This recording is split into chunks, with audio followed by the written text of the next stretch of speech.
como eu disse, a gente tem a melhor base, mais bem localizada do mundo. E não é conversa de brasileiro. Não. O Elon Musk, quando ele começou, se ele tivesse a base de Alcântara, com certeza ele teria alugado a base de Alcântara, naquela época, né? Quando ele começou, lá em 2007, 2009, ali, que ele estava lançando as primeiras tentativas de decolagem, ele teve que ir para o Havaí. Então ele comprou alguns motores russos para construir o primeiro foguete dele.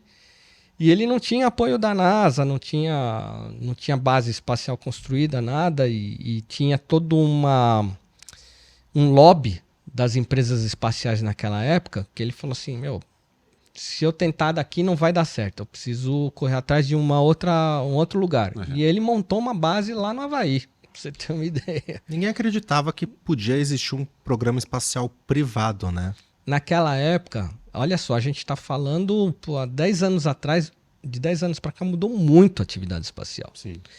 Então, essa espaçonave aqui, que hoje eu faço parte do programa, ela mesma foi uma situação por acaso. Imagina só, uma nave russa, uma iraniana, que foi a primeira mulher turista espacial, pagou para os russos, que levaram ela no foguete espacial até a estação espacial. Foi uma primeira turista espacial mulher, a quarta do mundo, entre turistas, né? Teve 3 homens antes dela. Ela voltou para a Terra, realizou o sonho dela, muito parecido com o meu, de uma pessoa que não teve oportunidade antes, depois acabou na atividade empresarial, empreendendo, ficando milionária. E aí ela falou assim, eu quero abrir atividade espacial para pessoas comuns, democratizar isso. Foi criado um prêmio em nome dela, chamado Ansari X Prize. E ela deu um prêmio de $20 milhões para a primeira pessoa que construísse uma espaçonave privada, recursos próprios, que levasse alguém ao espaço por $100 mil. Ou seja, o custo para se levar alguém seria $100 mil, e não aqueles zilhões de dólares que era até então. Isso eu estou falando de 2004. Ela criou esse prêmio, e aí esse prêmio destacou o vencedor, que foi um engenheiro chamado Burt Rutan, que venceu esse prêmio com uma espaçonave chamada Spaceship One. Ele conseguiu construir um foguete, muito parecido com esse aqui, que levou uma pessoa ao espaço 2 vezes, num período de 15 dias, provando que era possível, ao custo de $100 mil. Ele ganhou o prêmio dos $20 milhões. Veio o Richard Branson, que estava atento, e falou, Burt, você fez algo inimaginável. Eu quero que você construa a minha espaçonave. E aí nasceu a Spaceship Two. Então veja só, uma coisa que nem se imaginava, uma iraniana, que pagou algo em torno de $20 milhões, $60 milhões para ir para o espaço, ajudou a contribuir à indústria privada nos Estados Unidos.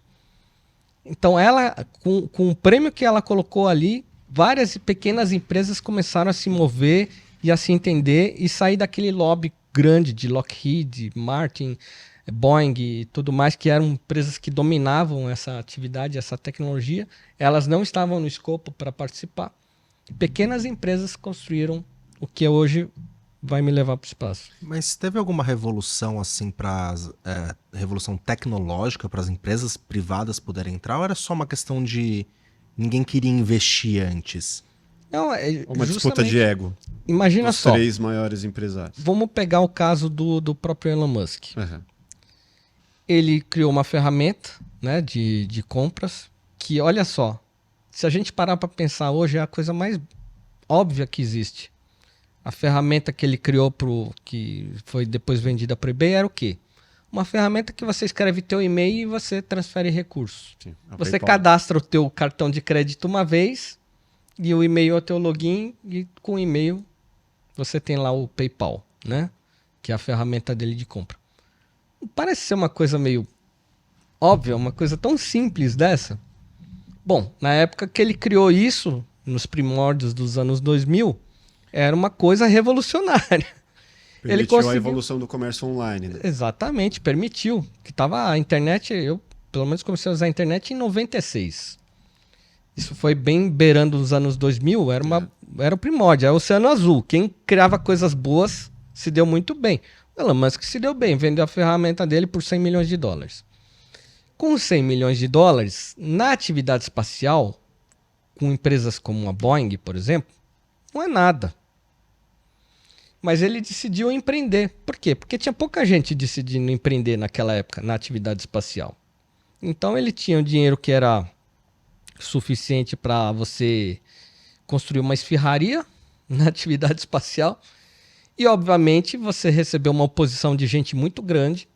Então, existe um vídeo muito famoso do Elon Musk, se você procurar, em que ele derruba algumas lágrimas, porque quando ele começou a empreender e as decolagens dele lá no Havaí começaram a mostrar que existia frutos futuros de dar certo, essas grandes empresas tentaram derrubar ele e contrataram heróis nacionais como o Neil Armstrong, o primeiro cara a pisar na Lua, para depor no Congresso de Justiça contra a empresa dele.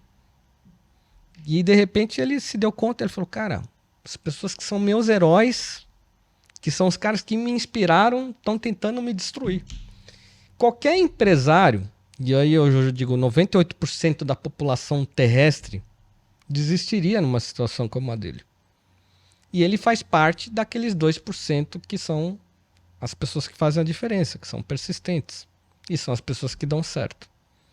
Então ele seguiu com o projeto dele, mesmo contra gigantes tentando derrubá-lo, e deu certo. Explodiu 1, explodiu 2. Explodiu 3, né? Explodiu 4. 4? Puta que pariu. E o dinheiro que ele tinha lá, os 100 milhões, permitia ele produzir 3 decolagens. Pode crer. Significa que ele praticamente se endividou para persistir no projeto dele. Sim. Eu até costumo brincar. Se eu fosse a esposa do Elon Musk, eu ia dar uma surra nele, né? Quando explodiu o terceiro, eu falava, a gente podia estar no Caribe tomando pina colada e você acabou com toda...